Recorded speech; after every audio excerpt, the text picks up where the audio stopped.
Scott, we got a quick recap off the top about the Xbox Developer Direct from yesterday. And overall thoughts on this one, Scott? What do you think? I'm overall pretty satisfied, actually. Went in with really low expectations and came out with, well, some excitement towards a few games. No, absolutely. It's funny, I saw, like, opinions all over the place. Yesterday, some really liked it, some didn't like it. And I'm thinking, if you didn't like it, I think your expectations were at a place. Because it's a developer direct, right? It's not a showcase. And I think people were expecting more of a showcase, not a developer direct. Where developer direct was an insight from the developers themselves, talking about the games, giving us little insights on how they design some of these things and what we can expect to get out of it, which I really appreciated. Dude, I love getting into the nitty gritty and finding out how is the sauce made, Scott? You know what I mean? You know what I mean? But yesterday we saw. Oh, exactly. See a bit of the corporate culture, see what kind of inspirations they draw from. Civilization being a large one we're going to talk about. Yeah, absolutely. So they mentioned 4 games are going to be there. 5 showed up. We'll talk about that 5th one after. Valve started things off. I believe this might be out of order, but either way, Valve was there. Pretty cool. I was never so I'm not a Skyrim guy, right? So when I saw Avowed announced, I was like, I don't know.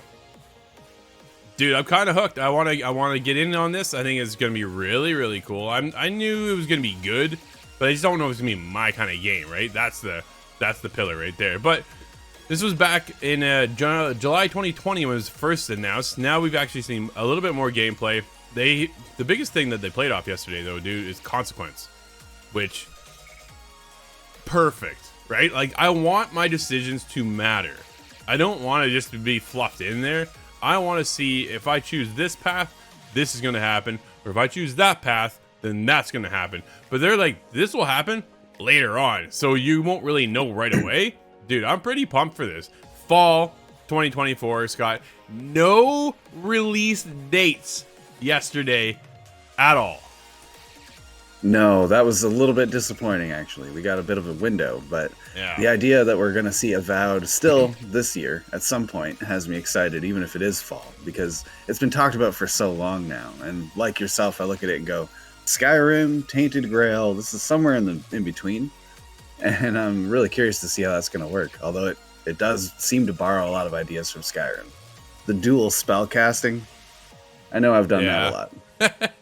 Absolutely. And then, of course, we saw more on Senua's Saga, Hellblade 2. That one actually has a release date of May 21st. So that one, not all that far away, technically, right? So here we are. Dude, it's the 19th of January already. Like, it's just nuts.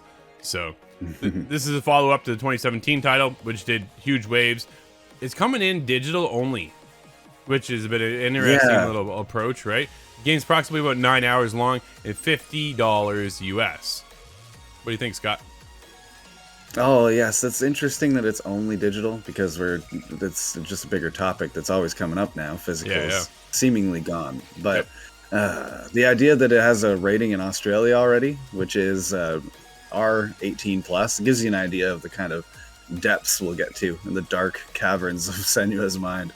Yeah, a lot of heavy focus on the audio, right? And like that was the big pull from the first game. So when they made in the first game there's like little bits with the voices.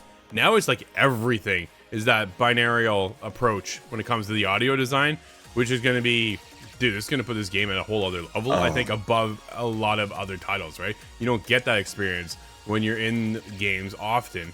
So when you do have this like actual surround sound in your head, movement plays off the audio cues and like bounces off a rock, and then that'll matter where you are in distance in relationship to that sound effect and all of this stuff. So they put a lot more emphasis into the audio design, which is just incredible. The art style makes me super excited.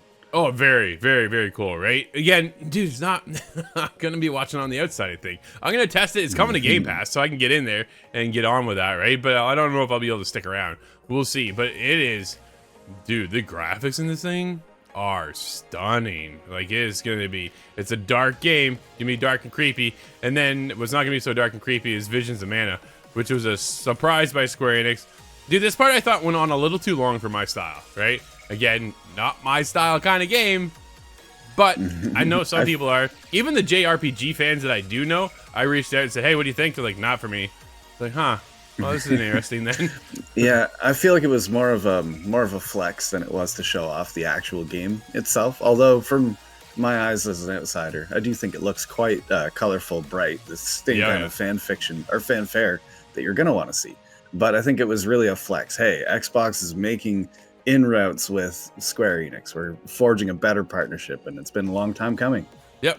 No, absolutely. So it's nice to see them finally be able to pull in that relationship with Square a little bit. And then we got Oxide Games with Aura History Untold. Dude, this one is a 4x game, right? The 4X. And we get into some city building with some civilization going on in there. It looks incredible. Like, it really looks stunning, doesn't it? No, it does, but there's something about the real-time kind of actions, how you're moving through steps because it is a grand strategy game, but everybody's kind of doing that together, as opposed to something like Total War. That's my basis point. So this might be a lot faster. It might be easier to get into. I'm curious to see how long this game is, right? Like, is this one you have to, if you're going to play it, this is all you're playing at the moment kind of thing? Or are you going to be able to bounce in here for, half hour, 20 minutes, and then get into something else if you have to? I'm wondering how that kind of lines that up with. But then the big game, Scott. This is what we kind of all been waiting for, right? We already saw Avowed. We already saw Hellblade. We knew a little bit about Aura. Visions of Mana was a nice surprise. Indiana Jones and the Great Circle. Machine Games, back. Finally, they've been busy working on the newest Indiana Jones game, which is something that's been dormant for quite some time. And this is coming late 2024. So let's take a quick look at the lineup, Scott. This is what I want to break down.